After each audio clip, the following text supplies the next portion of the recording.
What we'd like to do now is take a look at the class that drives all of the programming classes that we just talked about. And of course, that's going to be a Windows form. Then we always call the one that is the main execution form, or at least I do. I always call it form main. And as usual, we do the inherits from Windows. So you've seen this inheritance thing from day one. It's just that maybe you never paid any attention to what was going on. What I do in this particular form is model it after the 5 program steps that we talked about earlier. If you recall, those 5 steps were the initialization step, the input step, the process step, the display or the output step, and then the termination step. In the real code that I wrote for my client, the input or the initialization step did involve going out, opening a database connection, and making it available to the program, because all of this information was in fact stored in a rather large database.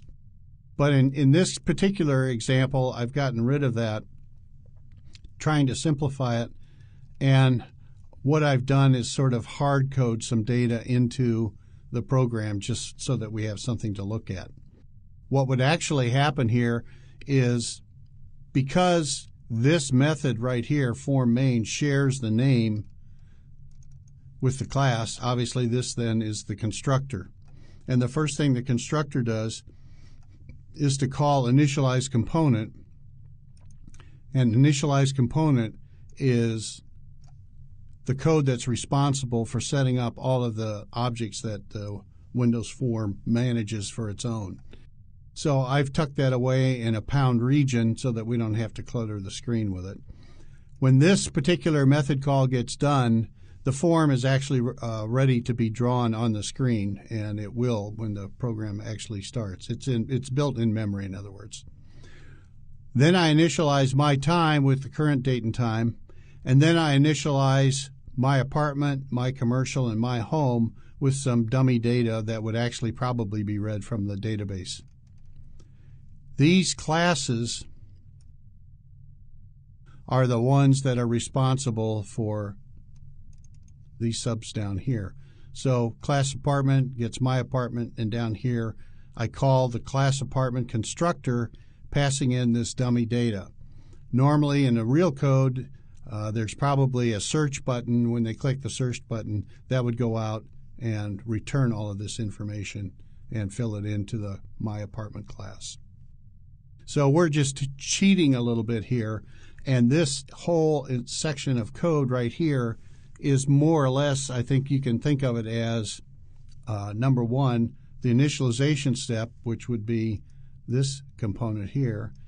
And in a very real sense, this becomes the input step, because we're not reading a database, we're kind of just plugging in some hard-coded data. So in this one constructor, we've sort of combined 2 of the 5 program steps. Form main, I knew this wasn't going to be a threaded program, so I left off that stat A that you normally saw in the other code examples.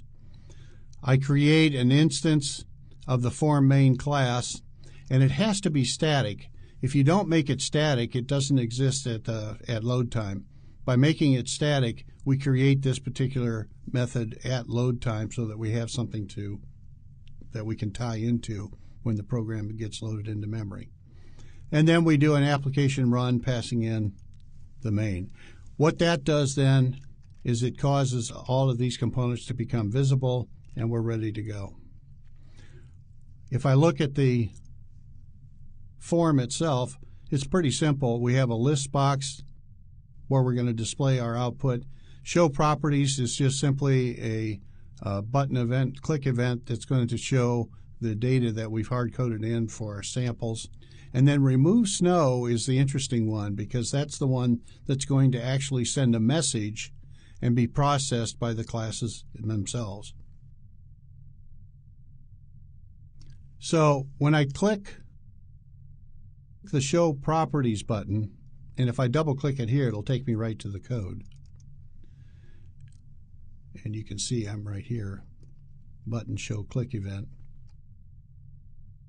What I do is my property my apartment rather, property summary, and I pass in the descriptive. And then I show it by a call passing in the descriptive. This descriptive is nothing more than a string array with 3 of them for our 3 apartments.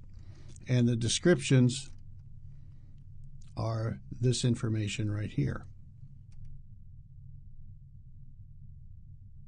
So the first thing I do is call property, show property, and you can see that's nothing more than just a simple loop that goes through, adds the string that was passed in through that description, and puts it into the list box. So when we do the button click event, let's put a breakpoint here, and we'll run it.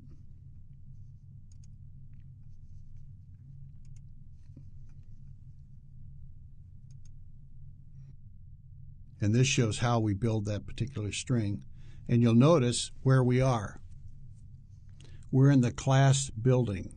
So this property summary method is part of the public interface that's available to the outside world through the dot operator. So if I type in, let's stop this. If I were to type in my apartment dot, you can see the different properties and methods that are available to us, and one of the methods is this property summary. So if I clicked on that, that fills it in, and then I can pass in the description that was existing for this particular one, for the apartment property.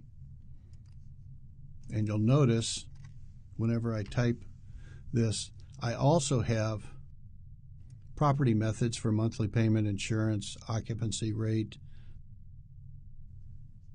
purchase price, and so forth. These then become those property values or properties that are available in the various classes, in this case the apartment class. Now, one of the questions you might ask yourself is, well, how did insurance become available? Because if I go to the class apartment, nowhere do I have a property method for insurance. But remember, in class building,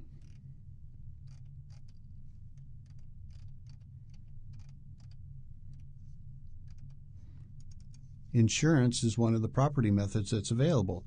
And because it's public, it's fully available to anybody that has a relationship established with this base class.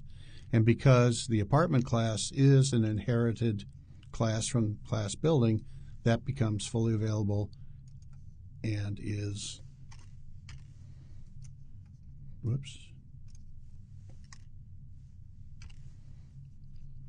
insurance is fully available then to all of the subclasses. So keep in mind that if you're writing a property method in a base class and you give it the public access specifier, which is obviously what you would do in most cases, that becomes part of the public interface for all of the classes, not just the base class, but also all of the subclasses as well. Then show property is simply a method that's going to take those properties and add them into the list box. That's all that that does.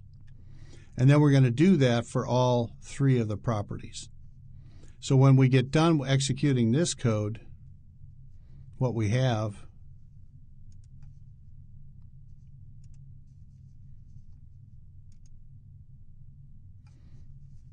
is what you see at the top of the list. And of course, this data that you see associated with the different types of properties are those hard-coded values that you saw at the top during the constructor, when we talked about the constructor code. Now, so far we've relied on inheritance to fill in the blanks, if you will, for the subclasses, drawing upon some of the property methods so that we can see and change values in the subclasses using methods from the base class. What's perhaps more interesting is what happens when we go to send a message. So we'll show the properties. Now let's do a snow removal. And here we're taking the list message and we're adding it to the list box. But before we do that, we're going to call My Apartment's snow removal method. So let's trace into that. And we're at the apartment level, and we come down, and this is what we're going to see displayed when we return. So if I look at that,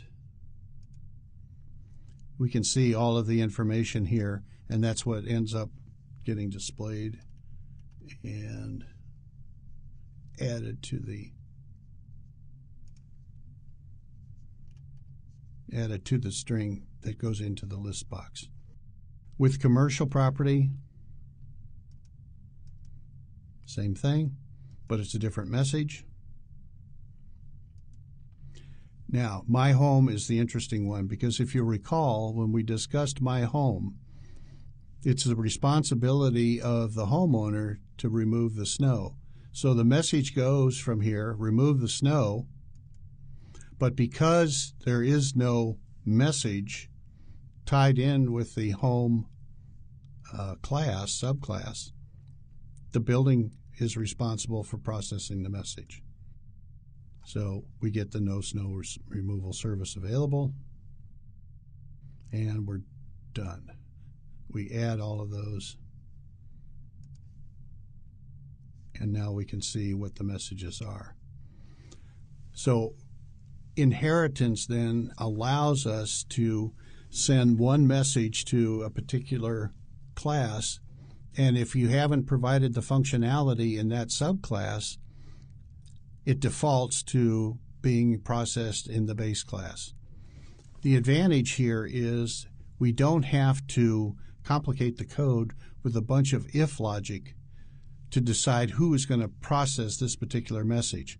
If we didn't have inheritance, and if we didn't have the ability to override methods in the subclasses, we would have to use a bunch of if statements to decide who was responsible for processing the message.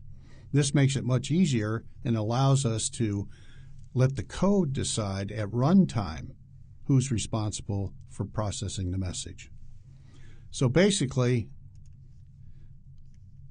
this is the entire process that you have to think about. Our fourth step here, the display step, is really handled by the button show event and calling the property summary method, which is actually part of the base class.